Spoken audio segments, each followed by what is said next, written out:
Face à la presse locale, ce vendredi matin, Parfait Ndongi Matondo, candidat aux législatives en Mvumvu 2 et tête de liste de la Convention des Jeunes pour le Progrès CJP, s'est déclaré appartenir à la majorité présidentielle. La démocratie, c'est aussi accepter la franchise des camarades. Très tôt, j'ai commencé ma politique en intégrant le PCT. Je suis annoncé du Parti Congrès du Travail, congressiste, sauf erreur, de 2012. Le congrès de 2012, je représentais Mvumvu 2. Et quelque temps après, j'étais obligé de démissionner du parti, mais pour servir le camarade président. Monsieur Pierre Moussa, lorsqu'il signe une note comme ça, c'est que ça a été vu et vérifié. On ne choisit pas un nom au hasard pour mettre dans une note comme ça. Il y a 151 choisis.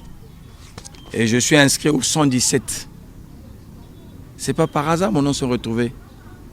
J'ai encore plusieurs preuves pour vous prouver que j'appartiens à cette famille. Le candidat Ndongi a par ailleurs stigmatisé le comportement de ceux qui l'ont toujours diabolisé dans le but inavoué de le laisser au bord de la route lors des législatives. Les amis de la majorité là qui me diabolisent en opposant pour favoriser les camarades qui sont restés au parti, mais c'est à tort. Parce que nous travaillons tous là pour le même chef, pour le même président. Mais ça, c'est un club d'amis que j'appelle, qui veulent voir les amis autour d'eux. Mais cette façon de faire la démocratie, là, il faut qu'on arrête avec ça.